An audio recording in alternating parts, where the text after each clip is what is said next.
Hello दोस्तों, ज्ञान coaching centre Kanpur के इस YouTube प्लेटफॉर्म पर मैं आप सभी का स्वागत करता हूं। मैं अनुराग चौहान आज आपके लिए लेके आया हूं जीएस के वेरियस इंपॉर्टेंट क्वेश्चन। तो चलिए देखते हैं। हमारा पहला क्वेश्चन है, भारत में श्वेत क्रांति की शुरुआत कब हुई? तो भारत में श्वेत क्रांति की शुरुआत 1970 में हुई थी और भारत में श्वेत क्रांति का जो श्रेय दिया जाता है वो दिया जाता है सर वर्गीस कुरियन को। सेकंड स्लाइड में एक्सप्लेनेशन देखते हैं। तो हुआ क्या था, सन 1965 में वर्गीस कुरियन ने NDDB national dairy and development board की स्थापना की थी और इसकी स्थापना का श्रेय उस टाइम भारत के प्रधानमंत्री लाल बहादुर शास्त्री को भी दिया जाता है। उस टाइम इसकी जरूरत हमें इसलिए पड़ी थी क्योंकि भारत को आबादी बहुत ज्यादा बढ़ रही थी, भारत की आबादी बहुत ज्यादा बढ़ रही थी, लेकिन दूध की जो उत्पादन है, मिल्क का जो प्रोडक्शन है उस लेवल पर नहीं हो पा रहा था। हमें दूसरे देशों से पाउडर के फॉर्म में दूध को आयात करना पड़ रहा था, मिल्क को आयात करना पड़ रहा था। तो इसलिए हमें इसकी जरूरत पड़ी थी व्हाइट रिवॉल्यूशन लाने के लिए। और जैसा कि देख सकते हैं ऑपरेशन फ्लड लॉन्च किया गया था और किसके द्वारा किया गया था? एनडीडीबी के द्वारा, national dairy and development board के द्वारा 1970 में। और एनडीडीबी की स्थापना 1965 में हुई थी, वर्गीस कुरियन जी ने ही की थी इसकी स्थापना।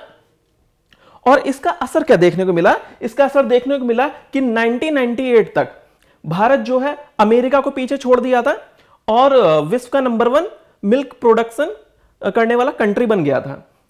और 2018 तक भारत पूरे विश्व में जितना भी मिल्क प्रोडक्शन होता है तो उसका 22% अकेला भारत करता है। 2018 तक का ये डेटा है।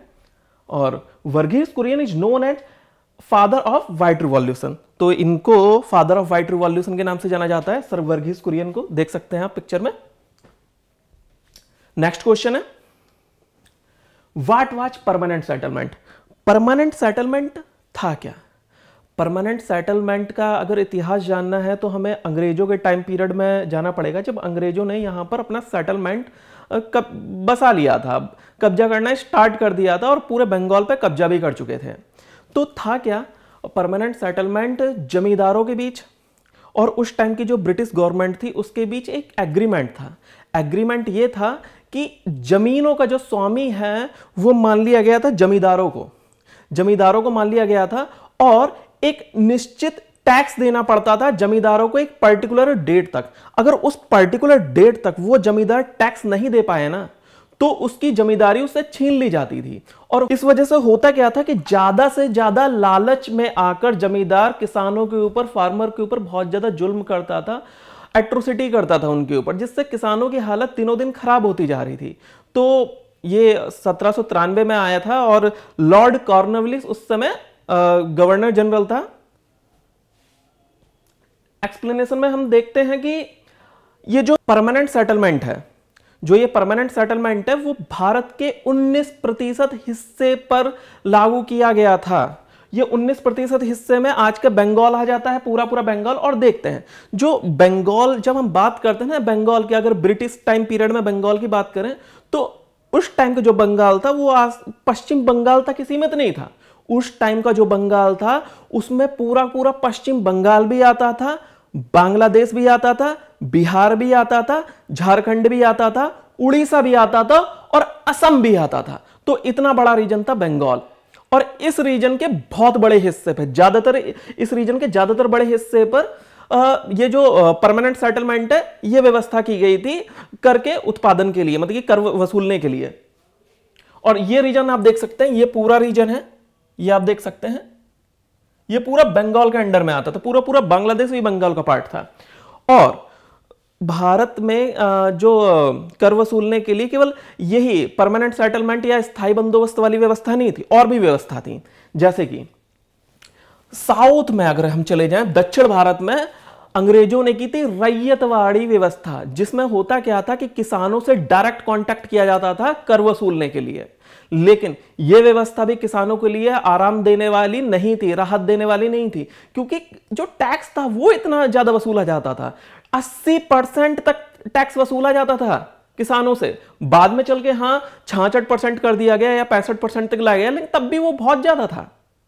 तो जो रैयतवाड़ी व्यवस्था है ना, जो तो वो सबसे ज्यादा अंग्रेजों ने इंप्लीमेंट किया, कह लीजिए कि जितने भी प्रदेशों पर अंग्रेज शासन करते थे उनमें से कम 51% हिस्सों पर रैयतवाड़ी व्यवस्था लागू थी। और फिर आती है एक व्यवस्था जिसे महलवाड़ी व्यवस्था कहते हैं। महलवाड़ी व्यवस्था में भारत का मतलब कि ब्रिटिश गवर्न इंडिया का, या कह लीजिए कि कंपनी जो इंडिया को गवर्न करती थी उसका 30% हिस्सा आता था। और ये जो व्यवस्था लागू थी आपके उत्तर प्रदेश वाले रीजन में, आज के पंजाब वाले रीजन में, और मध्य प्रदेश का कुछ पार्ट आता था इसमें। और यहां भी क्या होता था कि पूरे महाल मतलब कि पूरे गांव या गांव के समूह से सामूहिक रूप से टैक्स वसूला जाता था। कोई एक पर्टिकुलर पर्सन या कोई मुखिया को इंचार्ज मान लिया जाता था और एक निश्चित समय पर उसे वो कर भुगतान अंग्रेजों को करना पड़ता था। नेक्स्ट क्वेश्चन देखते हैं। द रेनबो रिवॉल्यूशन क्या है? रेनबो रिवॉल्यूशन क्या है, यह किससे संबंधित है? तो रेनबो रिवॉल्यूशन, ये जितने भी आपको यहां पर रिवॉल्यूशन दिखाई पड़ रहे हैं, blue revolution, green revolution, white revolution, इन सभी से संबंधित है। इन सभी से ही नहीं, ये जितनी भी चीजें आपको दिखाई पड़ रही हैं, आप देखिए पॉइंट बी में जो ग्रीन रिवॉल्यूशन है वो फूड ग्रेन से संबंधित है, व्हाइट रिवॉल्यूशन आपका मिल्क से संबंधित है, येलो रिवॉल्यूशन आपका ऑयल सीड से संबंधित है, ब्लू रिवॉल्यूशन आपका फिशरी से संबंधित है, गोल्डन रिवॉल्यूशन आपका fruit, silver revolution egg, round revolution potato, pink revolution meat, grey revolution fertilizers. ठीक है, तो देखते हैं कि ये रेनबो रिवॉल्यूशन आखिर था क्या। ये एक कृषि नीति थी जो भारत सरकार ने सन 2000 में लॉन्च की थी। और इस नीति का मकसद क्या था कि आने वाले 10 सालों में जो भी कृषि उत्पाद है उनका उत्पादन दोगुना करना था। यह इस नीति का लक्ष्य था। तो इस नीति में सन 2000 से पहले जितने भी प्रत्यक्ष और अप्रत्यक्ष रूप से एग्रीकल्चर या डेयरी इंडस्ट्री में जितने भी रिवॉल्यूशन आए उन सभी को सम्मिलित किया गया था। हमारा नेक्स्ट क्वेश्चन है, what is Skyroot? Skyroot क्या है? आजकल ये बहुत न्यूज में है। अभी हाल में हुआ क्या है, 18 नवंबर 2022, और ये डेट ना आने वाले 100 साल बाद भी स्वर्णिम अक्षरों में लिखी जाएगी, क्योंकि ये डेट की इंपॉर्टेंस इतनी ज्यादा है। इस डेट को हुआ क्या कि भारत ने अपना पहला प्राइवेट रॉकेट लॉन्च किया। एक प्राइवेट कंपनी है स्काई रूट नाम से, जिसकी स्थापना 2018 में हुई थी हैदराबाद में। तो उस कंपनी ने अपना पहला रॉकेट स्पेस में लॉन्च किया है, और उस रॉकेट का नाम है विक्रम एस। ये देख लीजिए, ये स्काई रूट एक स्पेस कंपनी है, और इस रॉकेट का जो नाम है वो विक्रम एस है। आप जानते हैं कि विक्रम साराभाई जो थे वो भारत के जो स्पेस प्रोग्राम है उसका उनका पितामह माना जाता है। उन्होंने बहुत कंट्रीब्यूट किया, उन्हीं की वजह से आज इसरो वगैरह इतनी प्रोग्रेस कर पाए। शुरुआत उन्होंने की थी। और जो ये स्काई रूट है, इसने अपना पहला रॉकेट, जिसको विक्रम एस के नाम से जाना जाता है, वो लॉन्च किया था। अब जानते हैं कि विश्व में बहुत सारी कंपनियां हैं। अमेरिका में ब्लू ओरिजिन है, और एलन मस्क की स्पेस एक्स है, ये बहुत अच्छा काम कर रही है। और ऐसा ही काम आने वाले समय में भारत में जैसे कि स्काई रूट जैसी कंपनियां, पिक्सल जैसी कंपनियां करने वाली हैं, जो बहुत ही अच्छी बात है इसरो के लिए, क्योंकि इसरो के ऊपर काम का इतना ज्यादा बर्डन है ना कि बहुत सारे जो उसके पास ऑर्डर आते हैं सैटेलाइट लॉन्च के, वो उसे कैंसिल करने पड़ते हैं, इतना बर्डन है। तो वो काम ये प्राइवेट सेक्टर वाली कंपनियां कर सकती हैं, जिससे रेवेन्यू जनरेट होगा, बहुत ज्यादा फायदा होने वाला है इंडिया को। हमारा नेक्स्ट क्वेश्चन है, अखिल भारतीय किसान सभा की स्थापना कब हुई थी? तो अखिल भारतीय किसान सभा की स्थापना सन 1936 में हुई थी। और अखिल भारतीय किसान सभा से पहले बहुत सी रीजनल किसान सभाएं की भी स्थापना हुई थी, जैसे उत्कल किसान सभा या अवध किसान सभा या बिहार किसान सभा। इस टाइप की रीजनल टाइप में किसान सभाओं की स्थापना हो चुकी थी। लेकिन इन लोगों ने सोचा, भारत के जो बड़े लीडर हैं उन लोगों ने सोचा कि पूरे भारत के लेवल पर एक संगठन को मजबूत किया जाए, ताकि पूरे भारत में जो किसानों के ऊपर जो दयनीय अवस्था है ना जो किसानों की, तो उनमें सुधार किया जाए। तो पूरे भारत के लेवल पर संगठित होने की जरूरत है। तो उसी उद्देश्य को दृष्टि में रखकर 1936 में अखिल भारतीय किसान सभा की स्थापना की गई थी। और इसके जो पहले चीफ थे, जो पहले प्रेसिडेंट थे, वो थे स्वामी सहजानंद। और इसके मोटिव क्या थे? अपने कई साल पहले, आज से 70 साल के करीबन, 70 या 75 साल के आसपास हो गए होंगे, एक मूवी आई थी 2 बीघा जमीन। अगर नहीं, पुरानी मूवी है, ब्लैक एंड व्हाइट में है, लेकिन नहीं देखी है तो कोशिश कीजिएगा समय निकाल के एक बार देखें आप उसको। उसमें दिखाया गया कि किसानों की उस टाइम कितनी ज्यादा दयनीय अवस्था थी। आज आप देखते हैं ना, जो किसानों की कंडीशन ना बहुत ज्यादा इंप्रूव हुआ है। भारत सरकार तो भर भर के सब्सिडी देती है किसान को, और इस वजह से दुनिया भर के संगठन, WTO जैसे बड़े व्यापारिक संगठन भी भारत पर मना करते हैं कि किसानों को अपनी सब्सिडी मत दो, इससे मतलब कि मार्केट में पारदर्शिता की कमी हो जाती है, तो तरह तरह की बातें करते हैं। लेकिन उस टाइम किसानों की जो अवस्था थी बहुत ज्यादा दयनीय थी। ब्रिटिश पॉलिसी ऐसी थी उस टाइम, जो जमींदार थे जो ब्रिटिशर्स का सपोर्ट करते थे, तो उनकी वजह से किसानों के ऊपर बहुत ज्यादा अत्याचार होता था, और इसी वजह से ये सारे संगठन बनाने की जरूरत पड़ी। इसकी स्थापना 1936 में हुई थी। देख लीजिए, एबॉलिश जमींदारी सिस्टम, इसका मोटिव था जमींदारी सिस्टम को एबॉलिश करना है, टू इंप्रूव प्रेजेंट कंडीशन, किसानों की अवस्था में इंप्रूवमेंट लेके आनी है। और फर्स्ट प्रेसिडेंट थे स्वामी सहजानंद। 1936 में इसकी लखनऊ में स्थापना हुई थी। 103 अमेंडमेंट एक्ट किससे संबंधित है? तो 103 अमेंडमेंट एक्ट जो है ना, वो ईडब्ल्यूएस को आप समझते होंगे। ईडब्ल्यूएस का मतलब होता है इकोनॉमिकली वीकर सेक्शन। ऐसे मतलब कि समाज का ऐसा वर्ग जो आर्थिक रूप से बहुत ज्यादा पिछड़ा है, बहुत ज्यादा कमजोर है, तो ऐसे लोगों को 2019 में मोदी सरकार ने 10% आरक्षण देने की व्यवस्था की थी। तो उसी से संबंधित है ये 103 अमेंडमेंट एक्ट, ठीक है। और फिर इसको लेके विवाद भी हुआ, कुछ लोगों को ये नापसंद आया, वो इसको लेके सुप्रीम कोर्ट गए। तो सुप्रीम कोर्ट का हाल में ही अभी 2-3 दिन पहले वर्डिक्ट आया है, 2-4 दिन पहले वर्डिक्ट आया है कि ये लीगली है, इसको अलाउ किया जा सकता है। और ये जो वर्डिक्ट है 3-2 से पास हुआ है, मतलब कि सुप्रीम कोर्ट की 5 बेंचेस की जो जज थे, तो उनमें से 3 ने कहा है कि हम इस सपोर्ट करते हैं, ईडब्ल्यूएस होना चाहिए, और 2 ने मना कर दिया था, तो ये पास हो गया 3-2 से। Next question. तो ये 10% आरक्षण प्रोवाइड करता है इकोनॉमिकली वीकर सेक्शन को, और EWS quota makes person with less than 8 lakh gross annual family income eligible. तो जो ईडब्ल्यूएस कोटा है, वो जिसकी भी इनकम 8 लाख एनुअली, मतलब कि साल में 8 लाख से कम है, तो वो एलिजिबल हो जाता है ईडब्ल्यूएस कोटा पाने के। Next question. शून्य कार्बन उत्सर्जन तक पहुंचने के लिए भारत की क्या प्रतिबद्धता है? देखिए, 2021 में COP26 हुआ था ग्लासगो में, और ये ग्लासगो पड़ता है स्कॉटलैंड में। वही अपने जो ब्रिटिश एम्पायर है उसी का एक पार्ट है, हुआ करता था। इंग्लैंड और आपका स्कॉटलैंड और वेल्स ये मिलके ब्रिटेन बनाते हैं।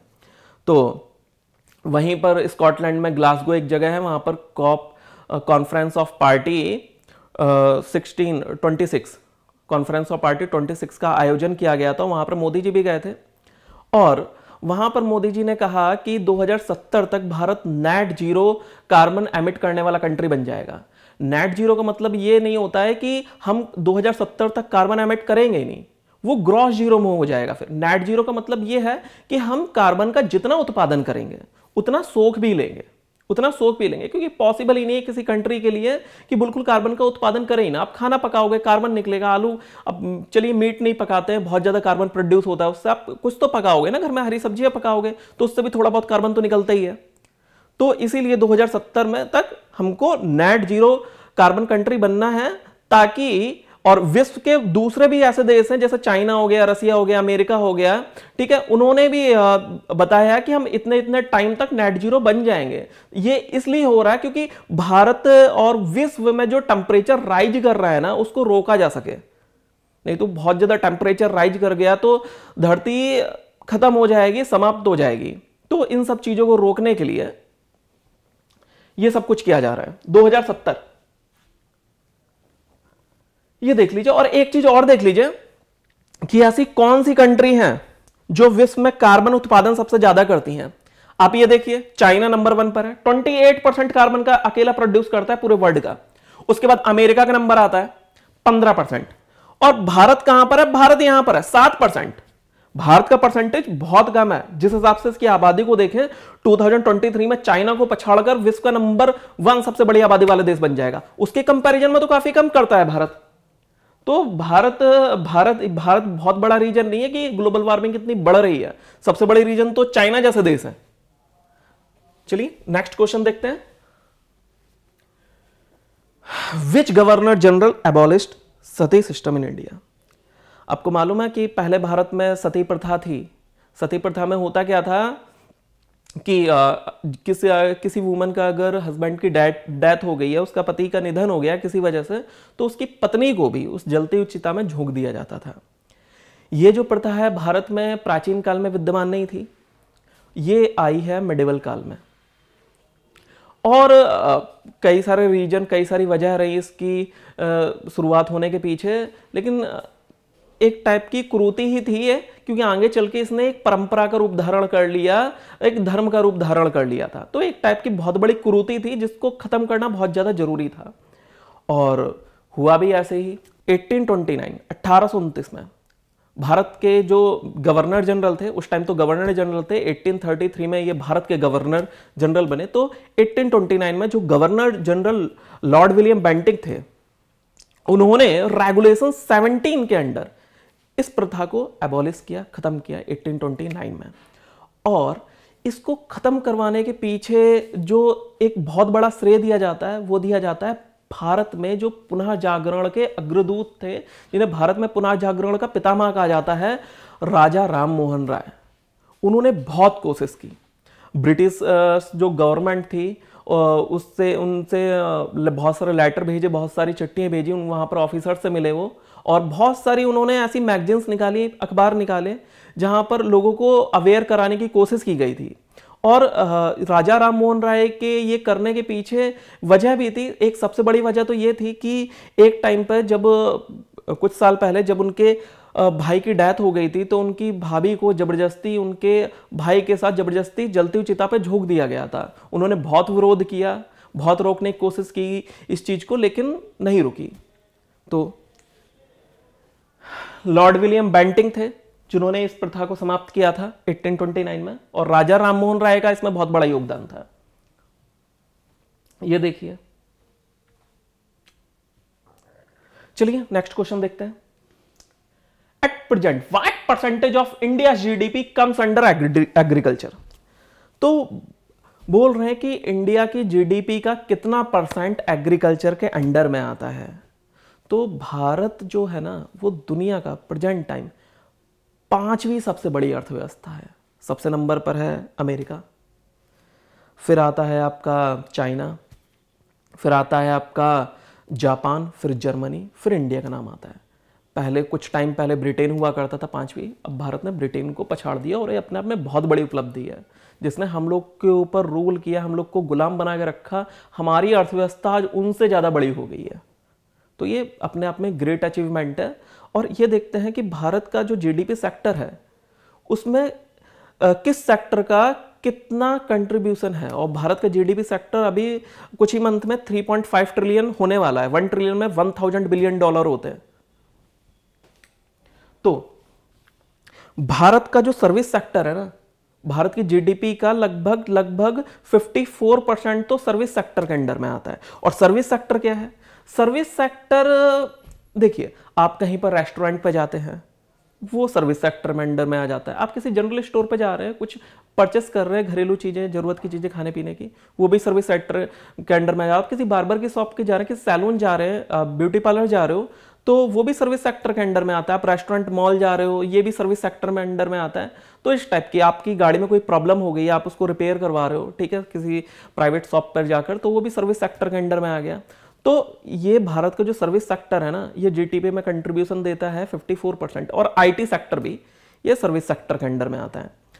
तो भारत का दूसरा सबसे बड़ा सेक्टर है वो है मैन्युफैक्चरिंग सेक्टर या इंडस्ट्रियल सेक्टर। जो इंडस्ट्री वाला सेक्टर है वो भारत की जीडीपी में 25% के लमसम 25-26% के अराउंड कंट्रीब्यूट करता है। लेकिन भारत की जीडीपी में जो सबसे कम कंट्रीब्यूट करता है वो है कृषि सेक्टर, एग्रीकल्चर सेक्टर, वो लेस देन 20% के आसपास कंट्रीब्यूट करता है। हाँ, थोड़ा बहुत फ्लक्चुएट होता रहता है, 19.67 हो गया या कभी 20 के अराउंड ही पहुंच गया, तो ये होता रहता है, डिपेंड करता है कि हमने कितना एक्सपोर्ट किया, कितनी पर्टिकुलर ईयर कितनी मैन्युफैक्चरिंग की, इन सब चीज़ों पर। और एक चीज़ और है कि आज़ादी के टाइम जो भारत को जब आज़ादी मिली थी, उस टाइम एग्रीकल्चर जो सेक्टर है 50% तक कंट्रीब्यूट करता था जीडीपी में। लेकिन इसका मतलब ये नहीं है कि एग्रीकल्चर का उत्पादन कम हो गया है। एग्रीकल्चर का उत्पादन तो बहुत ज्यादा बढ़ा है, बहुत ज्यादा, कई गुना ज्यादा बढ़ गया है आजादी के टाइम से। ग्रीन रेवोल्यूशन लेके आए थे ना 1967 में MS स्वामीनाथन के अंडर, तो सब उसी की देन है। लेकिन बाकी सेक्टर में भी बहुत ज्यादा बूम आया है, इस वजह से थोड़ा परसेंटेज में कम लगता है कि एग्रीकल्चर सेक्टर तो लेस देन 20% आप, तो इसको हम डिस्कस कर चुके हैं। नेशनल कैंसर अवेयरनेस डे कब सेलिब्रेट किया जाता है भारत में? तो national cancer awareness day Bharat में सेलिब्रेट किया जाता है 7 नवंबर को। 7 नवंबर को क्यों? तो 7 नवंबर को इसलिए सेलिब्रेट किया जाता है क्योंकि 7 नवंबर को ही 7 नवंबर 1867 में पोलैंड के वर्सा में, पोलैंड एक देश है जो यूरोप में पड़ता है, तो उसके वर्सा नामक सिटी में मैडम क्यूरी का जन्म हुआ था। और अच्छा क्वेश्चन आपके माइंड में आएगा कि मैडम क्यूरी के जन्म दिवस के रूप में हम नेशनल कैंसर अवेयरनेस डे क्यों सेलिब्रेट करते हैं? तो उसका रीजन ये है क्योंकि मैडम क्यूरी ने खोज की थी रेडियम और पोलोनियम की। और ये जो दोनों एलिमेंट है ना, ये जो दोनों चीज़ें जो मैडम क्यूरी ने खोज की निकाली, जिसके लिए इनको नोबेल प्राइज भी दिया गया था, तो ये कैंसर के ट्रीटमेंट में बहुत ज़्यादा हेल्पफुल है। कैंसर के जो रोगी होते हैं तो उनको ट्रीट करने में इनका यूज किया जाता है, इन एलिमेंट्स का यूज किया जाता है। तो मैडम क्यूरी का बहुत बड़ा योगदान है। तो इसी वजह से जो उनकी बर्थ डेट है, तो उसी पर हम लोग national cancer awareness day celebrate करते हैं। नेक्स्ट क्वेश्चन है, ये देखिए, ये एक्सप्लेनेशन है। हाल में ही कहां प्रधानमंत्री नरेंद्र मोदी जी के ऊपर लिखी हुई 2 बुकें पब्लिश की गई? तो ये बुकें पब्लिश की गई थी दुबई में, और अभी हाल में ही पब्लिश की गई हैं अपने जो स्किल डेवलपमेंट मिनिस्टर हैं राजीव चंद्रशेखर सर, उन्होंने इसका पब्लिकेशन किया है दुबई में। और इन बुकों के नाम जान लीजिए। इन बुकों के नाम है मोदीज @20 ड्रीम्स मीट डिलीवरी, ये फर्स्ट बुक है। सेकंड बुक है heartfelt the legacy of faith. तो इसके बारे में बताया गया है मोदी का विजन क्या है, मोदी जी का विजन क्या है 2020 के डिकेड में, अभी तक उनकी विरासतें क्या क्या रही हैं, क्या क्या उनकी अचीवमेंट है। तो इन सब बात चीजों को बताया गया है इन बुक्स में। नेक्स्ट क्वेश्चन देखते हैं। हाल में ही एक कैलेंडर वर्ष में 1000 रन बनाने वाले पहले भारतीय बल्लेबाज कौन है? तो उन बल्लेबाजों का नाम मुझे नहीं लगता कि किसी को ना पता हो, क्योंकि बहुत ही न्यूज में है आजकल। उनका नाम है सूर्य कुमार यादव। ये पिक्चर देख सकते हैं आप उनकी। और इन्होंने सबसे कम बॉल में, T20 के क्रिकेट में सबसे कम बॉल में, सबसे फास्टेस्ट पूरे वर्ल्ड में सबसे कम बॉल में सबसे तेज 1000 रन बनाए हैं। और इनके जो शॉट हैं, जिस हिसाब से खेलते हैं, वो अपने आप में बहुत मशहूर है। कुछ शॉट तो इनके ऐसे हैं जिनको अभी तक नाम तक नहीं दिया गया, नाम दिया जाना भी बाकी है। तो ये हैं वो प्लेयर सूर्य कुमार यादव। ओके, हाल में ही प्रधानमंत्री नरेंद्र मोदी जी ने श्री नाद प्रभु के 108 फीट ऊंचे ब्रॉन्ज से बने स्टैचू का उद्घाटन किया है। तो वो किस शहर में किया है? तो उस शहर का नाम है बेंगलुरु। तो इनके बारे में कुछ और जान लेते हैं कि बेंगलुरु में ही क्यों किया, और ये श्री नाद प्रभु जी हैं कौन? तो श्री नाद प्रभु जी के बारे में जान लीजिए पहले। इन्होंने ये 1537 में जो आधुनिक सिटी बेंगलुरु है उसकी स्थापना की थी। इन्हीं को इसकी स्थापना का श्रेय दिया जाता है। और उस टाइम जो दक्षिण भारत था वो विजयनगर जो एम्पायर है उसके अंडर में आता था, और ये विजयनगर एम्पायर के अंडर में ही एक बहुत बड़े सरदार होते थे। उस टाइम इन्होंने इसकी स्थापना की थी और वहां पर बहुत बड़ी बड़ी मार्केट बनवाई थी उन्होंने, लेक्स बनवाई थी, झीलें नहरें खुदवाई थी और बहुत डेवलपमेंट वाला काम किया था। और ये श्री नाथ प्रभु जी कैंपेगौड़ा, जिनका पूरा नाम है श्री नाथ प्रभु जी कैंपेगौड़ा, ये अपने आप में बहुत बड़े जीनियस थे। जीनियस, इनको बहुत सारी चीज़ों की नॉलेज थी। फिलॉसफी में ये मास्टर थे, इनको वेपन के बारे में बहुत अच्छी नॉलेज थी, थियोलॉजी के धर्मशास्त्र के बारे में बहुत अच्छी नॉलेज थी, साइंस के बारे में बहुत अच्छी नॉलेज थी। तो बहुत ही ग्रेट पर्सन थे अपने आप में। और ये जो श्री नाथ प्रभु जी का स्टैचू बना है ना, 108 फीट ऊंचा ब्रॉन्ज से बना हुआ, ये पूरे पूरे वर्ल्ड में सबसे ऊंचा स्टैचू है उस पर्सन का जिसने किसी शहर की स्थापना की हो। अगर किसी पर्सन ने किसी शहर की स्थापना की है तो उसके स्टैचू बनवाए जाते हैं, तो उनमें यह सबसे बड़ा है पूरे वर्ल्ड में।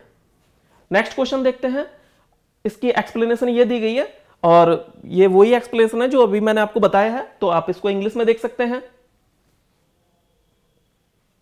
ओके, नेक्स्ट क्वेश्चन देखिए, अभी हाल में ही इंग्लैंड ने किस देश को हराकर T20 वर्ल्ड कप जीता है? तो आप सभी इससे वाकिफ होंगे कि वो देश है पाकिस्तान। तो अभी इंग्लैंड ने पाकिस्तान को हराकर T20 वर्ल्ड कप जीता है। इससे पहले 2-3 साल पहले इसने वनडे वर्ल्ड कप भी जीता था और अब T20 वर्ल्ड कप जीता है। और यहां पर ये मैप लगा है, कई सारे लोगों को कुछ चीजों में कंफ्यूजन होता है। अगर बात की जाए इंग्लैंड की, अगर हम ब्रिटेन बोलें या ग्रेट ब्रिटेन बोलें, तो कई सारे लोग कंफ्यूज हो जाते हैं, उन्हें डिफरेंस नहीं मालूम होता। कई बार लोग इन सब चीज़ों को एक ही समझ लेते हैं कि इंग्लैंड, ब्रिटेन या ग्रेट ब्रिटेन एक ही है, लेकिन ऐसा नहीं है। तो इस मैप्स के जरिए हम समझेंगे कि दोनों, इन सब में डिफरेंस क्या है। तो देखते हैं, इंग्लैंड, ये सबसे बड़ा पार्ट आपको दिखाई पड़ रहा है ना, ये वाला पार्ट, ये है इंग्लैंड, ये इंग्लैंड है और ये रहा वेल्स। आपने अगर हिस्ट्री के स्टूडेंट हैं या हिस्ट्री में कभी कुछ जीएस वगैरह पढ़ी है तो आपको पता होगा कि कुछ क्वेश्चन इस तरह से होते हैं कि प्रिंस ऑफ वेल्स भारत में कब आए थे, इस सन में आए थे, तो इस टाइप के कुछ क्वेश्चन मिलेंगे। तो वेल्स यहां पर है और ये इंग्लैंड के नॉर्थ में देखेंगे स्कॉटलैंड। और अभी एक क्वेश्चन में हमने देखा था कि ग्लासगो सिटी के बारे में देखा था, जहां पर कॉप कॉन्फ्रेंस ऑफ पार्टी 26 हुआ था, जहां पर नरेंद्र मोदी जी ने नेट जीरो कार्बन कंट्री बनने का संकल्प लिया था। तो वो इसी कंट्री की एक सिटी है, स्कॉटलैंड की। तो देखिए, ये रहा इंग्लैंड, ठीक है। और अगर हम, ये इंग्लैंड है, अगर इंग्लैंड के साथ हम वेल्स और स्कॉटलैंड को भी मिला दें तो हमारा बन जाता है ब्रिटेन। ये तीन देश मिलकर, ये तीन देशों का एक ग्रुप है, ये मिलकर बनाता है ब्रिटेन। वैसे तो अलग अलग देश नहीं है, एक तरह से कह लीजिए कि ऑटोनोमस बहुत ज्यादा फ्रीडम दे रखी है, एक ही पर्टिकुलर बॉडी है जो एडमिनिस्ट्रेट करती है इन सबके ऊपर। लेकिन कुछ मामलों में वेल्स और स्कॉटलैंड जैसे देशों को कुछ मामलों में बहुत ही स्वायत्तता दी गई है। और देखिए, ये इंग्लैंड हो गया, इन तीनों देशों को मिला लिया ब्रिटेन हो गया। और ये जो आयरलैंड दिख रहा है ना, इसका नॉर्थ पार्ट भी अगर ऐड कर दिया जाए, इन चार देशों का, इन चार प्लेसों का समूह बना दिया जाए तो हमारा हो जाएगा ग्रेट ब्रिटेन। ये इंग्लैंड, इन तीन देशों का समूह ब्रिटेन और इन चार देशों को मिला लिया जाएगा तो ग्रेट ब्रिटेन। तो ये चीज है। उम्मीद है कि आपको ये समझ में आ गया होगा। तो बढ़ते हैं नेक्स्ट क्वेश्चन की तरफ। राष्ट्रीय कृषि अनुसंधान और प्रबंधक अकादमी कहां पर स्थित है? NAARM, national academy of agriculture research and management. तो यह स्थित है हैदराबाद में। इसकी स्थापना 1976 में हुई थी, 1976 में हुई थी और इसकी स्थापना की थी ICAR ने, ICAR Indian council of agriculture research. तो इसने इसकी स्थापना 1976 में की थी और इसका जो काम होता है वो मेनली बेस्ड है एग्रीकल्चर रिसर्च के ऊपर और एजुकेशन मैनेजमेंट के ऊपर। इन सब चीजों के ऊपर ये रिसर्च करता है, वर्क करता है। और जो ICAR ने इसकी स्थापना की थी, तो ICAR के बारे में भी जान लीजिए। ICAR की स्थापना हुई थी 1929 में, अंग्रेजों के टाइम पीरियड में।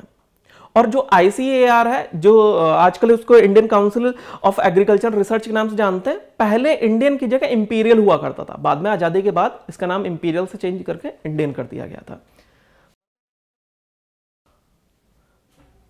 तो आज के लिए बस इतना ही। उम्मीद है ये लेक्चर आपको पसंद आया होगा। तो मिलते हैं ऐसे ही नेक्स्ट वीडियो में ज्ञान कोचिंग सेंटर कानपुर के इस प्लेटफॉर्म पर।